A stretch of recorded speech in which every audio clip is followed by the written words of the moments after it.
Hello everyone.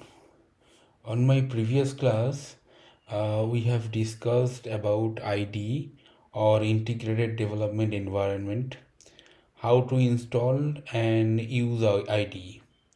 We saw how to write your first Java code, how to compile the code, and how to execute.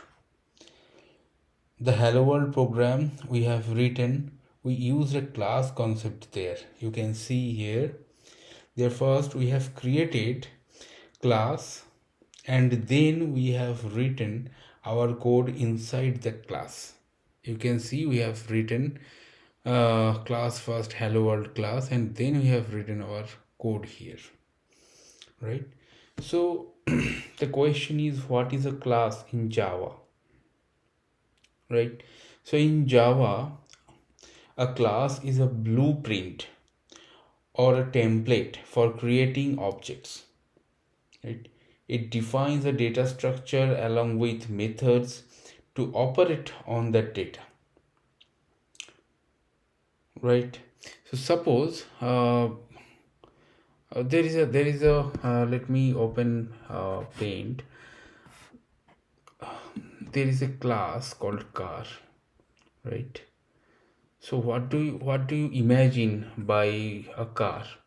So car should have four wheels, right? So let me write here one by one. Suppose what are the common properties of a car? Suppose it should have four wheels, okay, one steering, one gear,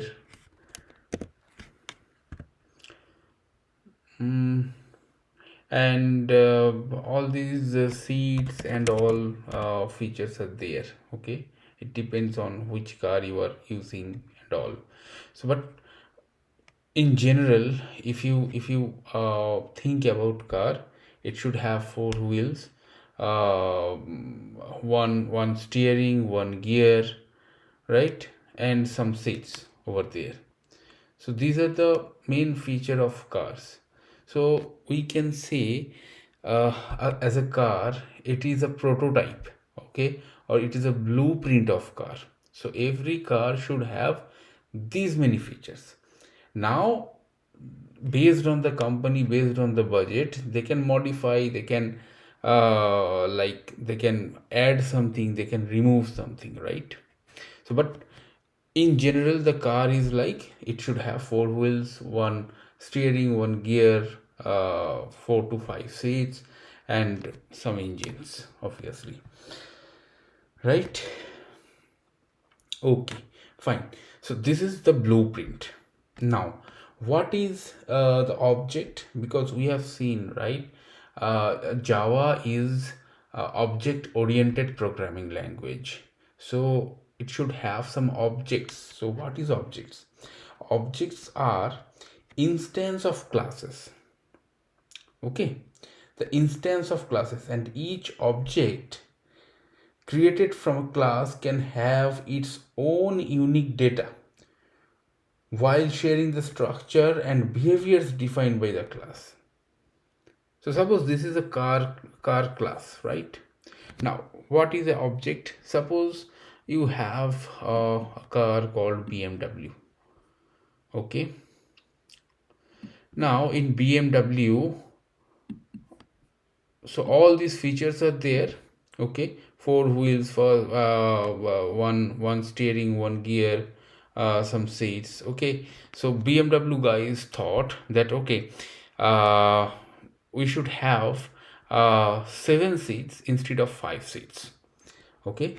So all these properties are there, like four wheels, right? Or it has inherited all the properties from class or from the main or mother blueprint, right? Four wheels, one steering, one gear, and BMW guys has decided we should instead of 5 seats we should have 7 seats. They can, right? They can. So using all these features, they have created this car and they have modified something. Okay, so what we can say, this BMW is an object of this class called car.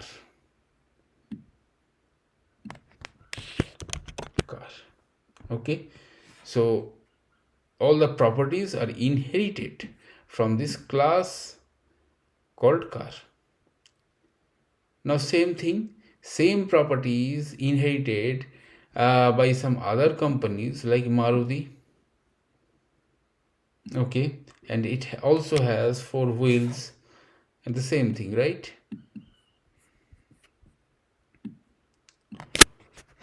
4 wheels, one steering, one gear, 5 seats. Okay, and along with 5 seats they have created something, let's say led headlight. Okay, so what is that? So all these features are inherited to the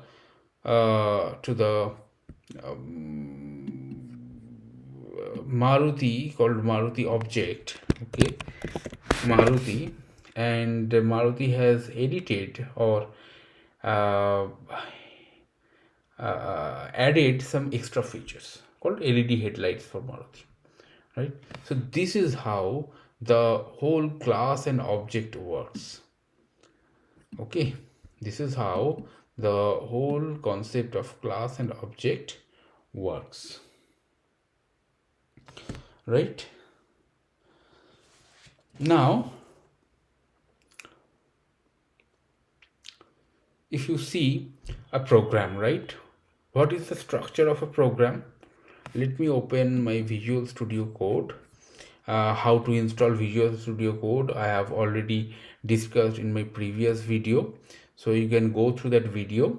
I strongly recommend, by the way. Okay, so this is my Visual Studio and how to create this class and all these things I have already discussed.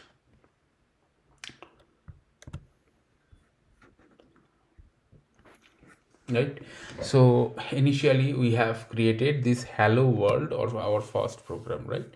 So what is a class definition? First thing, what we have written at first, so we have created this file called hello world.java for Java things, right? Java code, to write some Java code. We have created one file, right? Now the first thing we have to do is we have to write the class definition. What is a class definition? A class in Java is defined using class keyword. If you can see, it's a class keyword. By class keyword we are defining it, CLASS, class, right? Followed by the class name. Okay, hello world is the class name, right? And the body of the class contains it could contain fields, different fields. Okay, constructors, methods, right? And yeah, that's it. Okay, now what are the fields? Basically the fields represent the data of an object. They can be various data types. They can be of various data types, right?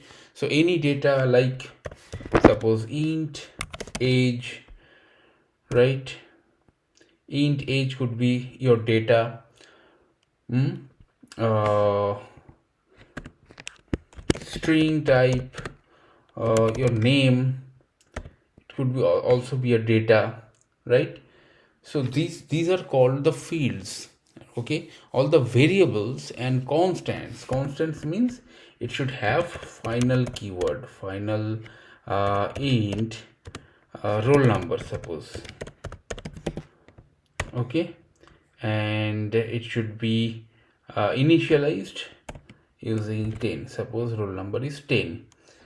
Okay, so it cannot be changed throughout the program. When we are adding some final, I'll discuss this final keyword, all the data types in detail in my subsequent videos. But for now, int age, it's as a kind of to represent the age, right? A number. A string name as to represent a kind of name or some string, some kind of strings, right? So those are the data types, and constants and variables are called fields. Okay, these are the actual data of the program. Okay, then comes the method. You can see the main method. This is the starting point of the program. Okay, we have already told, right? We have already discussed. This is the main method, is the starting point of the program. So starting point of the program. What does it mean? When it starts the execution will start from these public static void main. Okay, so this keyword is kind of a fixed keyword for JVM.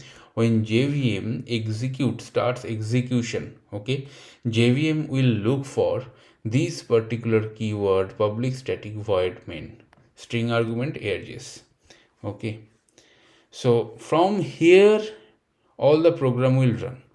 So we have to manipulate all this data inside this main method, directly or indirectly.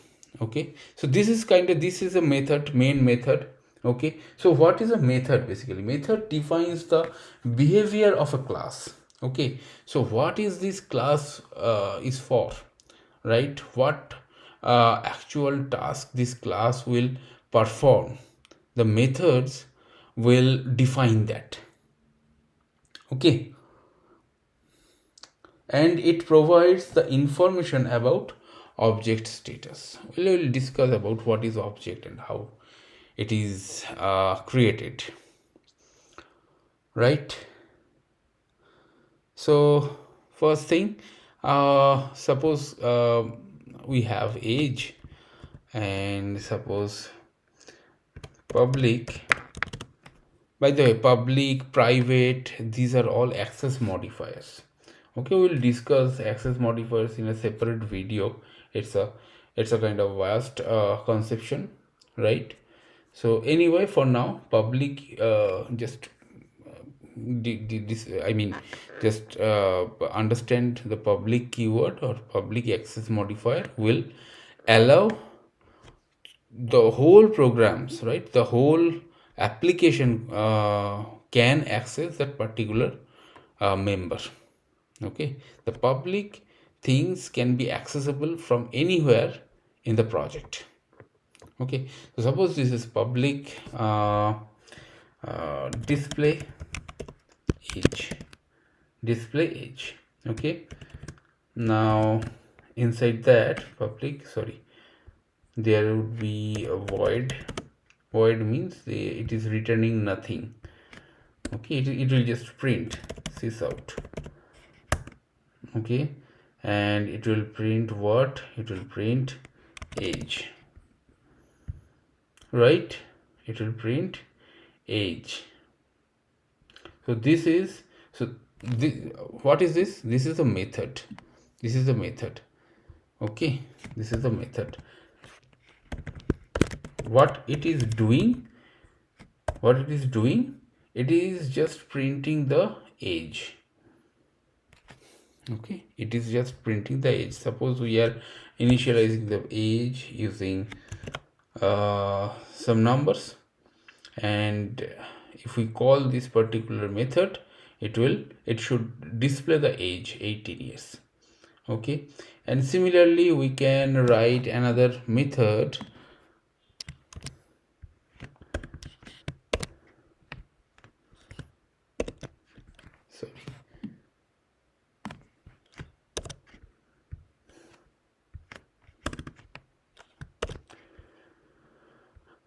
called display name, and in similar way we can put name here, just print name here, and we can initialize the name as anyway, we'll initialize it later. Okay, so now these are the methods. Okay, now next thing is constructors. What are the constructors? Constructors, we can say a special type of methods that initialize object of class. Okay, that initialize object of class. They have the same name as class and are called when object is called. So what is the class name here? Hello world. So what will be the name of the constructor? It's simple, public hello world,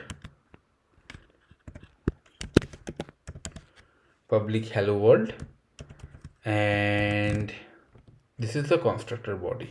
The structure is more like a method. But it is not method basically. It's a special kind of you can see it's a special type of method which will initialize the object. Okay, object of that class.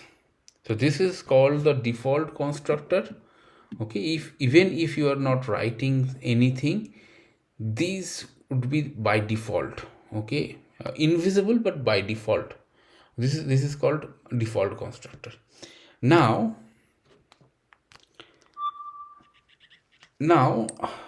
we have this default constructor.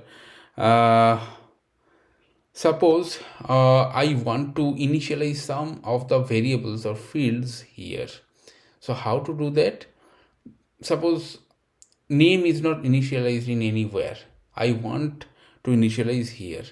So how to do that? Suppose string name. Okay, string name. And here we will put this dot name. This dot name means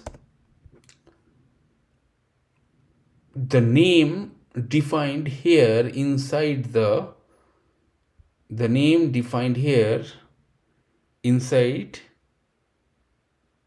the class is called this. Okay, this it is defined by this keyword. How we are defining this name? How we are defining this name? We are defining this name by this name. Okay, this name. We are defining this name by this name. The meaning of this dot name equal to name is this. Okay, this dot name means the class instance of name. Okay, and we are initializing this name variable with the value we will pass from this hello world object creation. Okay, now how to create an object? So we'll create an object inside the main method because the main method is the key or the main door of the whole program, right? So how to create the object? The main method is there. Now to access all the members inside class, like methods, like all the fields, like variables, constants, we need objects. Okay, to create the object we need a keyword called new, and then hello world. And inside hello world, what we'll do, we will pass our own name, suppose, right? This is the object creation. Now when this is the object, we have created this object, right? Now if we do not store this object somewhere, okay, if we do not store this particular object somewhere, it won't have any use. For that we'll have to use some Reference variable. How to declare reference variable? Again, the class name, type class name, then ref equal to new hello world. Okay, now these the all the object, right, the whole object is now stored in the ref variable. Okay, now how to access all the members of class? It's just using dot operator. Ref dot, if you see, I can use this age, this name, this roll number, display age, display name, etc, etc, right? So suppose this is display age. Ref dot display name. Okay, right? So what we are doing, we are creating the object first, right? And we are passing what we are passing as an argument of that particular class. So new hello world, if you see, this new hello world is actually calling this particular constructor. Okay, this particular constructor. So when this constructor will be called, as soon as this class is initialized or instantiated, this constructor will be called. So inside constructor we can initialize some variables, like I have initialized the name variable here. Okay, so what we are passing is as a in place of the name variable, it's Suam, my name. Okay, now if we run this particular program, this particular code, it's very simple code. See, if you can see, the first thing is display age. So what should it should display? It should display the age, which is 18. Now the next line is ref.display name. So which name should display? Because it should display the name Suvam, because we have passed these names Suvam from here, and it is called this particular method. It is calling this particular method, and the name is initialized by Suvam, so it is printing Suvam. Got it? Hope this is clear, and hope you find this particular video easy enough. Okay, so that's all for the day, or that's all for this particular video. So thanks for watching.